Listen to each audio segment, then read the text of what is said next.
मैं colonel Sophia Qureshi और मेरे साथ विंग कमांडर व्योमिका सिंह आज आपको 6 से 7 मई 2025 की रात 1:05 से 1:30 बजे के बीच भारतीय सशस्त्र बलों द्वारा अंजाम दिए गए ऑपरेशन सिंदूर के बारे में जानकारी देंगे। ऑपरेशन सिंदूर 22 अप्रैल को पहलगाम में हुए विभत्स आतंकवादी हमले के शिकार मासूम नागरिकों व उनके परिवारों को न्याय देने के लिए लॉन्च किया गया था। इस कार्रवाई में 9 टेररिस्ट कैंप्स को टारगेट किया गया और पूरी तरह से इसे बर्बाद किया गया। पाकिस्तान में पिछले 3 दशकों से टेरर इंफ्रास्ट्रक्चर का निर्माण हो रहा है।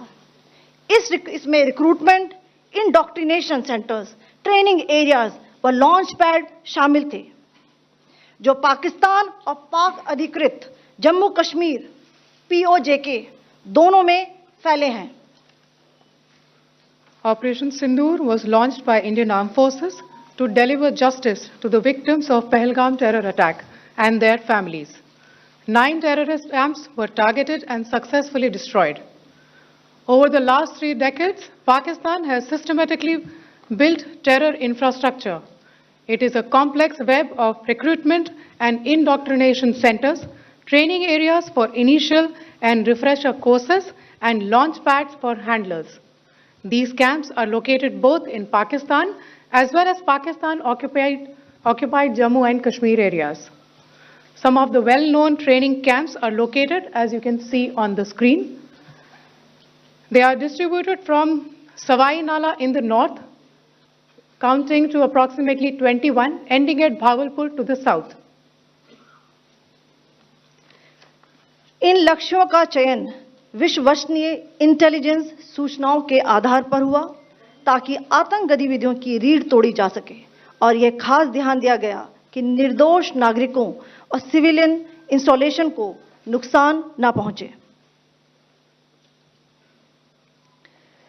The selection of these targets for Operation Sindoor was based on credible intelligence inputs and role of these facilities in perpetrating the terror activities.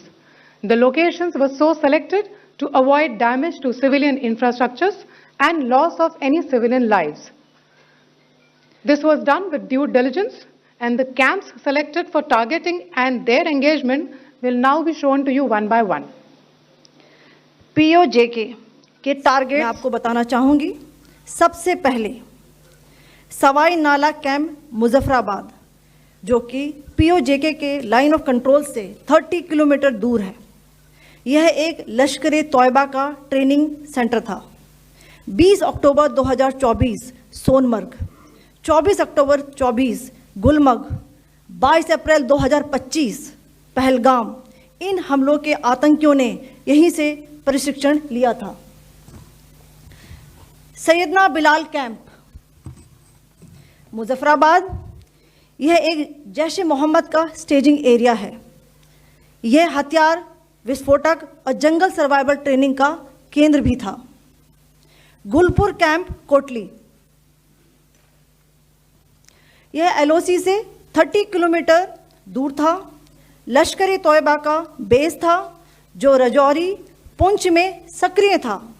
20 अप्रैल 2023 को पुंछ में और 9 जून 2024 को तीर्थ यात्रियों के बस हमले में यहीं से आतंकी को ट्रेन किया गया था।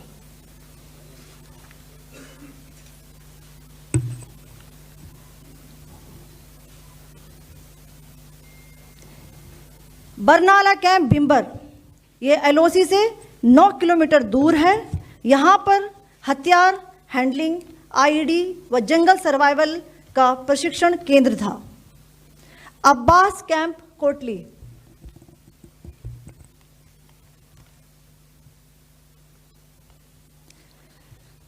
यह LOC से 13 किलोमीटर दूर है। लश्कर तोयबा का फिदाइन यहाँ तैयार होता था। इसकी कैपेसिटी 15 टेररिस्ट को ट्रेन करने की थी।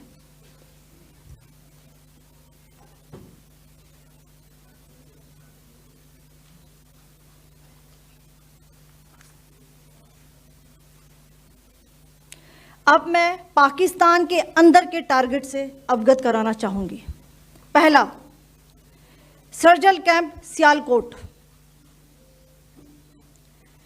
यह अंतर्राष्ट्रीय सीमा से 6 किलोमीटर की दूरी पर है, सांबा कठुआ के सामने।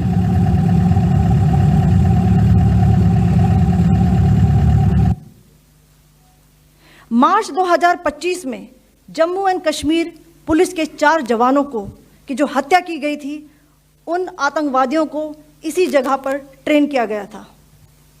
दूसरा, महमूना जाया कैंप सियालकोट। यह 18 से 12 किलोमीटर आईबी से दूर था। हिजबुल मुजाहिदीन का बहुत बड़ा कैंप था। यह कठुआ जम्मू क्षेत्र में आतंक फैलाने का नियंत्रण केंद्र था। पठानकोट एयरफोर्स बेस पर किया गया हमला भी इसी कैंप से प्लान और डायरेक्ट किया गया था। मरकज ताइबा मुरीद के, यह आईबी से 18 से 25 किलोमीटर दूरी पर है। 2008 के मुंबई हमले के आतंकी भी यहीं से प्रशिक्षित हुए थे। अजमल कसब व डेविड हेडली भी यहां ट्रेन हुए थे।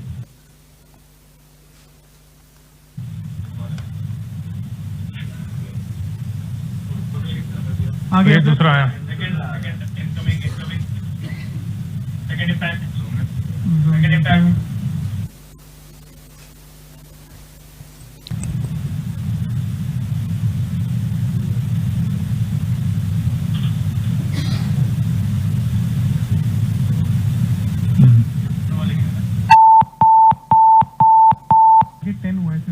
टारगेट 10 हुआ, एंक्लोजर सेम ही है। 7 it is hit the target. हाँ हाँ।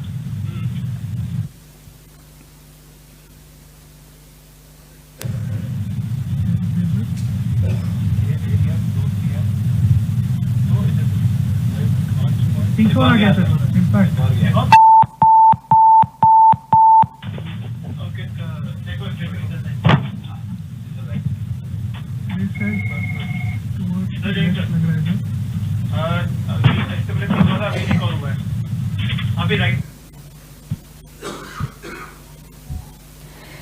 मरकज सुभान अल्लाह भावलपुर, यह इंटरनेशनल बाउंड्री से 100 किलोमीटर दूर है। जैश ए मोहम्मद का मुख्यालय था। यहाँ पर रिक्रूटमेंट, ट्रेनिंग व इंडॉक्ट्रिनेशन का केंद्र भी था। शीर्ष आतंकी अक्सर यहाँ आते थे। मैं आप सबको बताना चाहती हूँ कि किसी भी सैन्य ठिकाने का निशाना नहीं बनाया गया और अभी तक किसी तरह की नागरिक क्षति की रिपोर्ट नहीं है।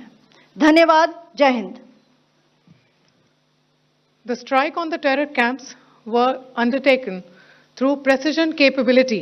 As shown to you, a niche technology weapons with careful selection of warheads was ensured so that there will be no collateral damage. The point of impact in each of the target was a specific building or a group of buildings.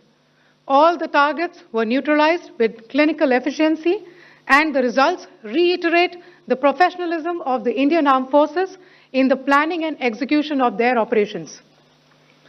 No military establishments were targeted. India has demonstrated considerable restraint in its response. However, it must be said that the Indian Armed Forces are fully prepared to respond to Pakistani misadventures, if any, that will escalate this situation. Jai Hind, and thank you very much.